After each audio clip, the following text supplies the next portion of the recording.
Salaire ou dividende? C'est la question que m'a posée Didier par mail. Donc je vais y répondre en vidéo parce que je pense que ça peut servir à tout le monde. Vous savez, je suis du marchand de biens, ça se passe plutôt pas trop mal. Suivant la structure qu'on a, on a le choix de prendre soit des salaires, soit des dividendes. En gros, c'est soit une SARL, soit une SAS pour simplifier grandement un peu en termes de technique. En gros, une SARL, c'est plus pour quelqu'un qui veut vraiment euh, vivre de son activité on va dire au quotidien, parce qu'on peut se verser un salaire. C'est plus souple à ce niveau-là, c'est-à-dire qu'on se verse un salaire tous les mois.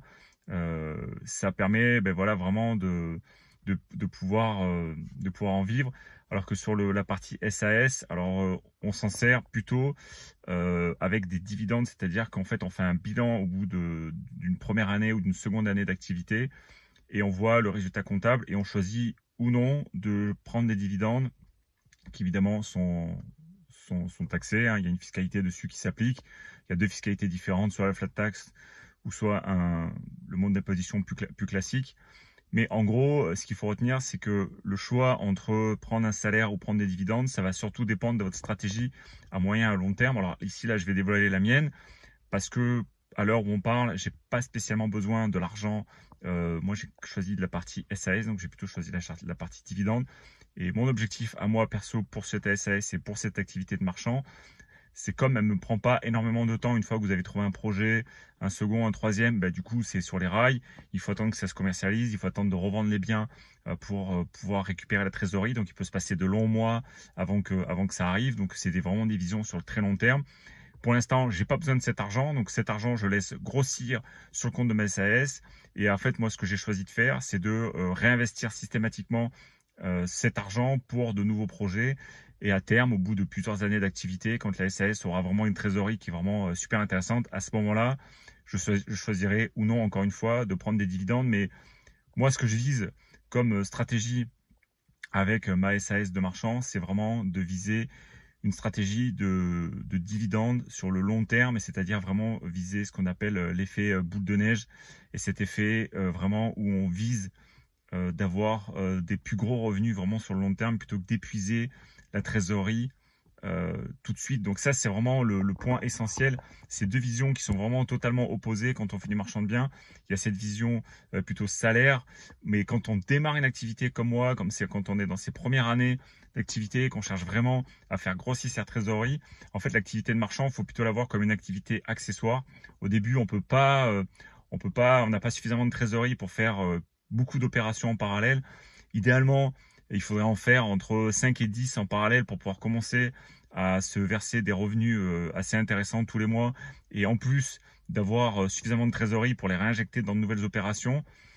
Le marchand de biens, c'est assez spécifique, c'est très gourmand en trésorerie, donc ça c'est vraiment un vrai gros problème pour tous ceux qui le savent, qui ont des opérations. On a de la trésorerie qui est coincée dedans, les banques demandent de l'apport, que ce soit les plateformes de crowdfunding ou les banques, elles demandent souvent de l'apport, donc du coup on a du cash qui est coincé dedans, et ça pose un vrai problème, parce que ça veut dire que ce cash, évidemment qu'il tourne bien, qu'il a un bon rendement sur nos opérations de marchand, mais entre le moment où on l'a injecté et le moment où on va pouvoir revendre les lots qu'on a commercialisés, il va se passer un certain temps, il va se passer plusieurs mois, suivant la longueur des demandes d'urbanisme, suivant la complexité des projets en cours.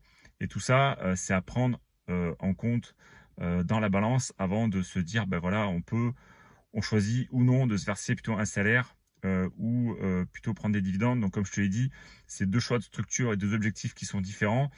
Typiquement, si quelqu'un a beaucoup de trésorerie, qui commence une activité de marchand et qui veut se mettre là-dedans à 100%, si la trésorerie est suffisamment importante, quand je dis trésorerie suffisamment importante, on parle de 100 000, 200 000, 100 000, 200 000, 300 000 et au-delà. Donc si vous avez déjà un gros capital, hein, ça arrive, hein, quelqu'un qui a vendu sa résidence principale, quelqu'un qui a vendu une société, qui a récupéré du cash et qui veut changer d'activité et qui souhaite avoir une activité qui est peut-être un peu moins chronophage. Du coup, on peut se servir de cette trésorerie, justement d'en garder une partie pour soi, pour se payer par exemple sur 2 ans, et l'autre partie s'en servir pour faire de l'achat-revente à travers une structure type SARL ou type SAS, suivant on veut se verser des salaires ou des dividendes. Donc ça va vraiment dépendre de votre trésorerie disponible, ça va vraiment dépendre de vos objectifs perso sur le moyen et long terme. Est-ce que vous avez besoin de l'argent tout de suite ou pas? Mais en marchand de biens, surtout si vous démarrez comme moi, le mieux c'est typiquement la SAS, c'est vraiment le mode le plus facile entre guillemets, parce qu'on va payer de l'impôt société sur les bénéfices à la fin de l'année, et le reste, ben, du coup, si ça reste au sein de la société, ben, du coup, on ne sera pas fiscalisé à titre perso, ni sur la flat tax, ni sur l'imposition classique. Alors, j'ai perdu le nom, vous me direz dans les commentaires en dessous de la vidéo.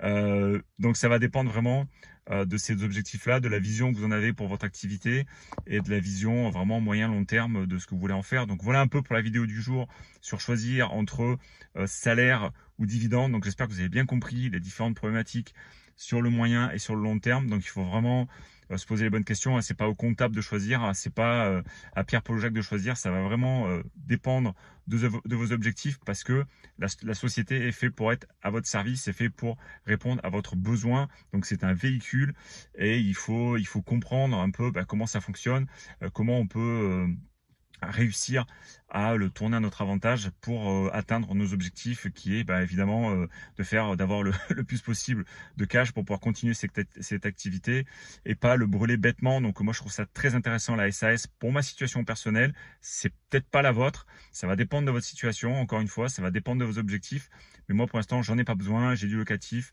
je fais d'autres choses à côté, et pour l'instant j'ai pas vraiment besoin de cet argent, mais tôt ou tard ça va peut-être me servir. Par exemple, moi je pense monter une holding à terme et se servir de l'argent de la SAS pour le réinjecter par exemple dans des SCI, peut-être à l'IS ou à l'IR, je sais pas, on verra, pour justement se servir du cash qui aura disponible dans ma SAS pour réinvestir dans du locatif et faire grossir la boule de neige, donc que la trésorerie tourne entre guillemets pleine balle, c'est-à-dire on a dégagé des marges sur des biens qu'on a fait en achat-revente et on va s'en resservir pour faire du locatif, donc via une holding, et justement ne pas trop sortir la trésorerie à titre perso et vivre sur d'autres sur d'autres projets. Donc c'est un peu la vision que j'ai moi personnellement long terme sur la vision du cash et la vision de ma trésorerie, de ma SAS. Donc c'est un peu comme ça que je vois les choses, donc plutôt s'en servir via une holding, le réinjecter dans des SCI, le réinjecter dans d'autres sociétés. Ça peut être rachat d'entreprise, ça peut être d'autres structures, hein. Si vous avez, ou ça peut être l'inverse aussi, c'est-à-dire si vous avez une structure déjà, vous êtes déjà entrepreneur, vous avez déjà une structure, le réinjecter dans votre structure de marchand de biens via une holding pour faire transiter la trésorerie et que la trésorerie tourne au maximum de ses capacités. Donc voilà un petit peu pour la vidéo du jour. Donc n'hésitez pas à aller voir dans la description des liens complémentaires. Je vous mets juste ici un petit carré, vous pouvez cliquer. C'est une étude de cas, je vais y arriver, une étude de cas en achat-revente. Vous pouvez cliquer juste ici pour la télécharger et regarder cette étude de cas.